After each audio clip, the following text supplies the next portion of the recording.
All right, what's up guys? My name is Zach and today I am driving a 2002 Ford Focus. Up front is a 2.0 liter inline 4 and down below is a 4-speed automatic transmission. Now this car belongs to a really good friend of mine and I am very excited to be driving it because it does have some very interesting features and this car is so clean. It is a California car, so it is rust-free, and I have to say it's probably the best example of this generation Ford Focus that I'll probably ever drive. So let's get back to that 2.0 liter inline 4. Well, later Focuses got Zetec or Duratec engines, but this is neither of those. It's a very old, very outdated 2.0 liter. I'll put the power numbers up on the screen. It's not great, but I will put up the miles per gallon because someone who is going to buy this car will probably be more interested in that than the horsepower. And I have to say, not bad. It's a great little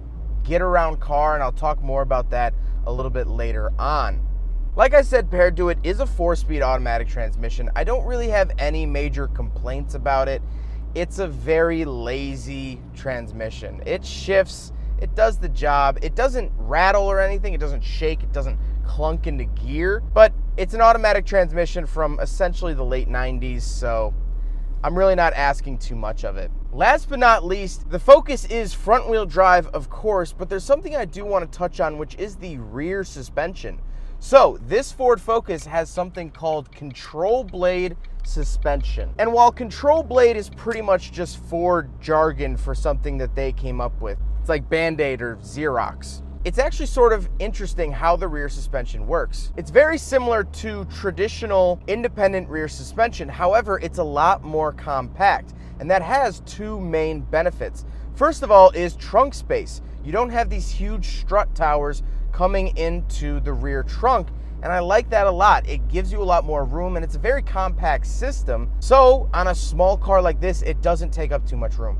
The second main benefit is that it actually really does help out handling. It keeps the handling stiff without destroying the ride quality. In a lot of applications, you either go stiff, great handling, or soft, terrible handling. But this car actually handles pretty well. And that's something to be said because this car was so cheap. This car was designed for young people that had no money. And I'll talk about that more in a little bit. But for a cheap car, a cheap non-performance car, to have such a great rear suspension is really interesting. And so if you're looking for a budget autocross car just to get started, just to get your feet wet, this might not be bad because it handles really, really well. But all of that aside, let's get on to the interior. Well, in front of me, I have 3 gauges. In the center is my speedometer, on the left is my coolant, and on the right is my fuel. That's it. That's all I get. Of course, I have a ton of warning lights, but I don't get a tachometer, which I wish it had a tachometer, of course, but beggars can't be choosers. I do have my trip odometer and car odometer down at the bottom right, which is a nice feature, which is nice, but every car has that. On the steering wheel, I don't have any buttons, but it is the giant pillowy airbag from the 90s. I absolutely love that. I think it's hilariously ugly and outdated, but what can you do? I don't have cruise control. To the left of me, I have my headlights and dimmer switches, as well as an oval vent. We'll talk about that more in a little bit. I have my lock on the door, and then I have my crank windows. 2002, still getting crank windows on base models. In the center, I have 2 more oval vents. Now, this is very characteristic of Ford in the late 90s, early 2000s. So, as soon as you step in, you immediately know you're in a late 90s, early 2000s Ford product. Down below those vents, I do have a very, very basic radio. It's just pulled from the Ford parts bin. Has a tape deck, no CD player though. However, I do have favorites for the radio stations, things like that. And honestly, I would rather have a tape deck than a CD player this day and age, because for the cassette, you can actually get a cassette to aux and plug in your modern phone. You cannot get a cassette to CD. I don't even know how that would work. Down below that, I do have my heating and air conditioning controls, and surprisingly, I was genuinely surprised, 2002, this AC is actually working great. On a day like this, you absolutely need it, and I'm very thankful that this Focus has it. Then we have the center console. We do have 2 cup holders on either side of the center console, as well as the shifter itself. The shifter, like pretty much everything else, is very Ford parts bin. You'll find this in every other Ford product made in the same era. It's fine. It still works. It feels solid. It doesn't feel too cheap.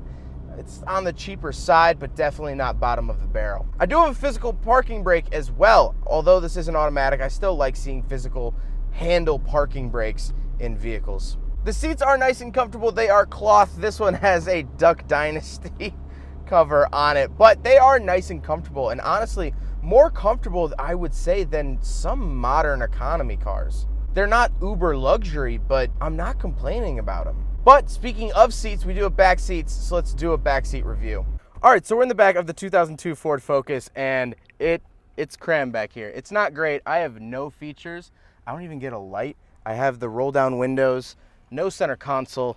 That's pretty much it. That's really all this backseat has to offer. However, it's not as cramped as actually some modern cars, which is very, very nice. It's a usable backseat. You can bring people along, and that's all it will do for you. Now we have to talk about the looks. I think this, it's a Ford Focus. What do you want? I mean, it's not really a stunner. I think new Focuses look better.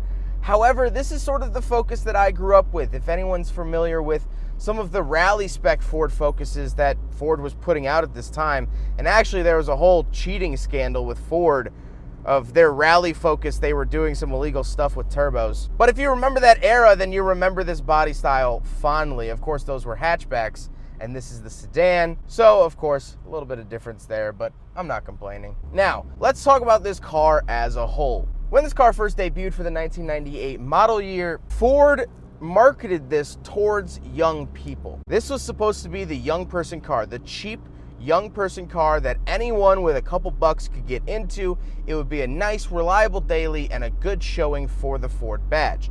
They did this through a couple different packages. When you bought your Ford Focus brand new, you could get extra bonus packages, one that included a dog bed for the back seat that fit perfectly, or one package came with a backpack, so when you're going to school, you can have your Ford Focus backpack. It was little gimmicks like that that sort of got people in the door. That mixed with this great reliability, fuel economy, and just overall cheap but not poor quality made this car really a hit. I mean, the early 2000s Ford Focus really, really worked.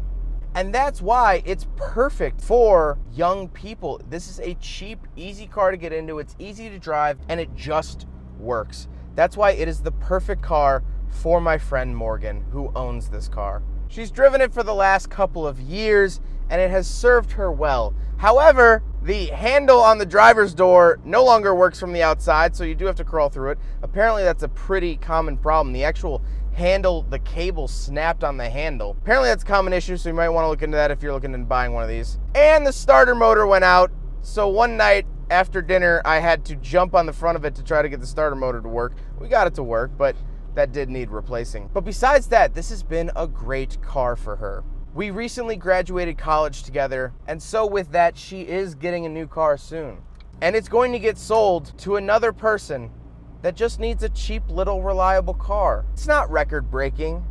It's not gonna throw down crazy lap times at Autobahn Country Club, but it's gonna be there when you need a car to get to your first job, or maybe your second job, or school, or maybe to prom. It's gonna get you home the morning after you drank a little bit too much and you were smart and didn't drive home, and it's 8 a.m.